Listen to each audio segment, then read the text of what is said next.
ज्यांच्या ओठावर नेहमी विठ्ठलाचे नाव होते, त्यांच्या मनामध्ये विठ्ठलाशिवाय दुसरे काहीच नव्हते. आणि ज्यांची भक्ती पाहून आजही वारकरी भावुक होतात, ते म्हणजे महाराष्ट्राच्या भक्ती परंपरेतील महान संत म्हणजेच संत नामदेव. जय जय रामकृष्ण हरी. संत नामदेव महाराजांचा जन्म इसवी सन 1270च्या आसपास झाला. नरसी जिल्हा हिंगोली येथे. त्यांच्या वडिलांचे नाव दामाशेटी आणि आईचे नाव गोनाई होते. लहानपणापासूनच नामदेव महाराजांचे मन विठ्ठलाच्या भक्तीत रमले होते.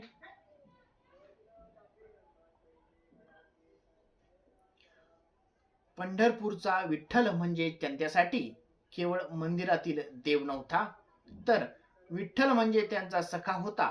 विठ्ठल म्हणजे त्यांचा जीव होता. विठ्ठल म्हणजे त्यांचे सर्वस्व होते.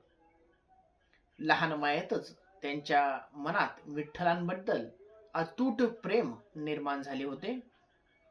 नामदेव महाराज विठ्ठलाला आपल्या घरातील व्यक्तीप्रमाणे मानत.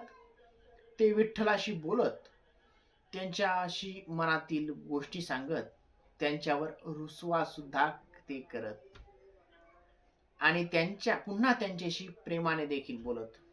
त्यांच्या भक्तीत बालकाचे निरागस प्रेम होते.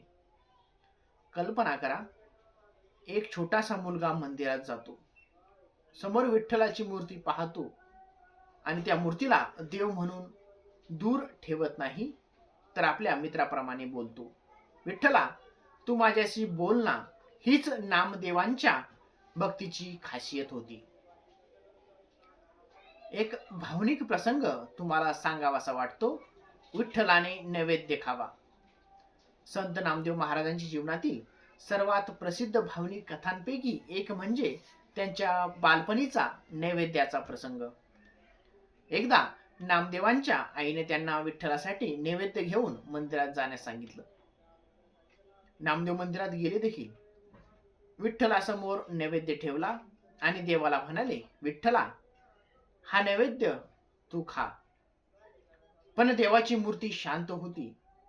नामदेव वाट पाहत राहिले.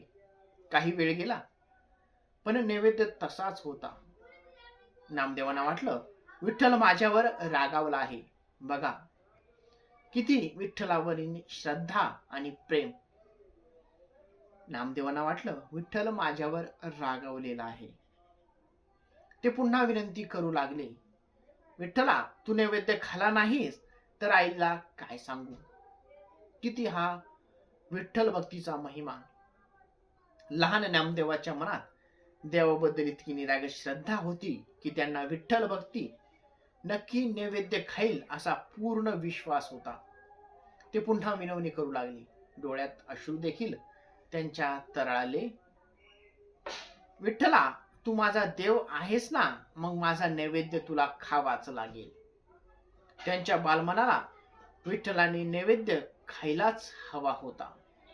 आणि भक्ती परंपरेत अशी कथा सांगितली जाते की नामदेवांच्या या निरागस भक्तीने विठ्ठल प्रसन्न झाला आणि त्याने नैवेद्य स्वीकारला देखील. नामदेवांच्या चेहऱ्यावर आनंद फुलला. त्यांच्या डोळ्यात आनंदाश्रू आले. त्यांना वाटले, माझा विठ्ठल माझे ऐकतो. हा प्रसंग नामदेवांच्या निरागस आणि अतूट भक्तीचे प्रतीक म्हणून सांगितला जातो. संत ज्ञानेश्वर आणि नामदेव महाराज. पुढे संत नामदेव महाराजांनी ची भेट संत ज्ञानेश्वर महाराजांशी झाली. दोघांच्या मैत्रीने महाराष्ट्राच्या भक्ती परंपरेला एक नवी दिशा दिली. ज्ञानेश्वर महाराज आणि नामदेव महाराज यांच्यात अतिशय प्रेमाचे नाते होते. नामदेव महाराजांनी अनेक संतांच्या सहवासातून भक्तीचा सदैव सामान्यांपर्यंत पोहोचवला. महाराष्ट्राबाहेरही भक्तीचा प्रसार संत नामदेव यांनी केलेला आहे. फक्त महाराष्ट्रापुरतीच त्यांची भक्ती मर्यादित नव्हती, तर महाराष्ट्राबाहेरही त्यांनी भक्तीचा प्रचार केला. ते उत्तर भारतातही गेले. त्यांनी लोकांना प्रेम, नामस्मरण आणि भक्तीचा संदेश दिला. त्यांच्या रचनांचा प्रभाव पंजाब पर्यंत देखीलही पोहोचला.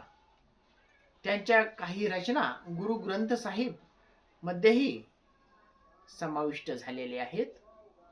यामुळे संत नामदेव महाराजांचे कार्य महाराष्ट्राच्या सीमा पलीकडे देखील पोहोचल्याचं आपल्याला दिसून येतं. नामदेव महाराजांच्या भक्तीचा प्रमुख मुख्य आधार होता देव सर्वत्र आहे. देवाला शोधण्यासाठी केवळ बाहेर जाण्याची गरज नाही. मन शुद्ध असेल तर प्रेम असेल आणि भक्ती असेल तर देव आपल्या जवळच आहेत, हा संदेश देखील त्यांनी दिलेला आहे. त्यांनी समाजातील सामान्य माणसाला भक्तीचा सोपा मार्ग दाखवला. नामस्मरण करा, प्रेमाने जगा आणि प्रत्येक जीवामध्ये परमेश्वर पहा. संत नामदेव महाराजांचे जीवन आपल्याला एक सुंदर गोष्ट शिकवते. देवाला मोठमोठ्या गोष्टींची गरज नसते, हा महत्वाचा संदेश संत नामदेवांनी दिलेला आहे. देवाला हवे असते ते निरागस मन, सच्ची भक्ती आणि प्रेम. लहान नामदेवांनी विठ्ठलाला नैवेद्य खाण्यासाठी केलेली विनंती आपल्याला आजही सांगते की भक्तीमध्ये दिखावा नसतो, भक्तीमध्ये असते फक्त विश्वास. नामदेव महाराजांनी विठ्ठलाला देव मानलेच, पण त्याहूनही अधिक त्यांनी विठ्ठलाला आपला सखा मानले. म्हणूनच त्यांच्या अभंगामध्ये आजही विठ्ठलाच्या नामाची गोडी आपल्याला जाणवते. आज आपण त्यांच्या जीवनातून एकच गोष्ट शिकूयात की परिस्थिती कितीही कठीण असली तरी मनातील श्रद्धा आपण सोडायची नाही. कारण खरी भक्ती मनापासून केली जाते तर ती माणसाला आतून बदलते.